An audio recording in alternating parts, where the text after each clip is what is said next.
Welcome back, Egyptology lovers. Today we are doing the goblet inscribed with the names of King Amenhotep IV and Queen Nefertiti. If you don't know who Amenhotep IV is, he is the famous Akhenaten of the Amarna period. He changed his name later on. Now, this particular goblet is from the New Kingdom, Amarna period, Dynasty 18, about 1353 to 1336 BC from Egypt. This is a travertine Egyptian alabaster, so it's a goblet used for pretty much drinking anything out of. This graceful, translucent drinking cup is in the form of a white lotus blossom. You could see here how it looks like a lotus, how they've made it over here. It has like a lotus appearance to it. Now, this beautiful gem is quite historical because for one reason, the throne name of Akhenaten, which is right over here, right? Nefer-kheperu-Re, beloved of Re, and the personal name of Amenhotep IV, which is right over here, are inscribed in small panel on the side between two cartouches surrounding the early titulary of the Aten, which is left. You can see here, the early titulary that he created for himself. And in a cartouche naming the principal queen, Nefertiti, which is on the very far right over here. So Nefertiti's name, the old names of Amenhotep IV, and then his new name of Akhenaten, right over here. Thus, the vessels might have been made before year 5 of the king's reign when he changed his name to Akhenaten. You can find this at the Met Museum or the Metropolitan Museum if you like. I've just given you some of the description. But what I'm going to do is read the hieroglyphs for you so you see how it is read.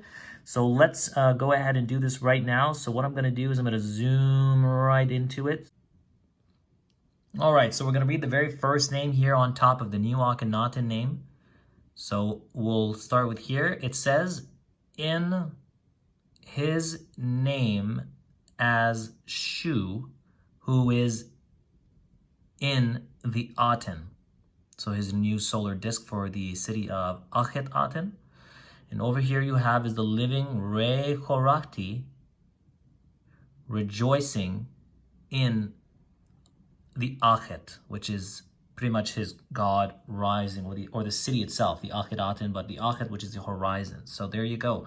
Those are his new names. And over here you have this divided in 3 columns. So right here you have the good god. Now this is the old name of Akhenaten, which is Amenhotep IV. And here it reads Nefer-kheperu, right? Nefer-kheperu-Re, so Nefer-kheperu-Re We-n-Re. So what does this mean?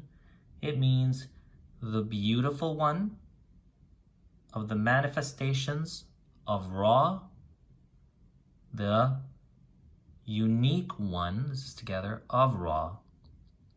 And then here it says given life, so 𝑇-𝓏, given life. And over here is you have the personal name, which is the son of Ra name, so son of Ra. And here you have his name is Amenhotep.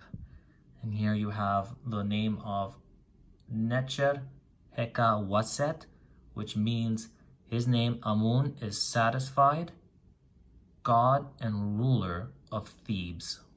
Wa'as-t is Thebes. And here is great in his lifetime.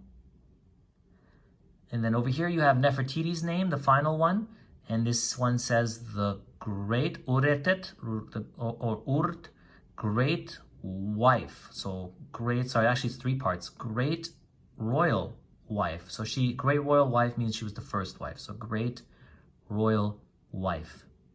And here you can see her name, Nefret-iti.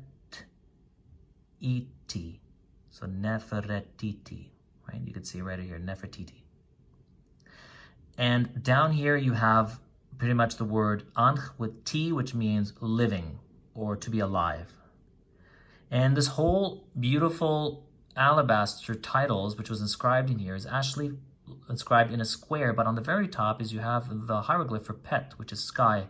And this means that they're underneath the sky. So it's just something that they added on different text just to give it a little bit more of some kind of religious or spiritual meaning. So there is the full name of the Akhenaten. His name is 2 titles, plus his royal titles with Amenhotep IV, and of course Nefertiti right over here. So let's get that back out. And there's the goblet. You can check it out at the Metropolitan Museum. and it's a beautiful artifact, I find. So thank you for watching this video, and till next time.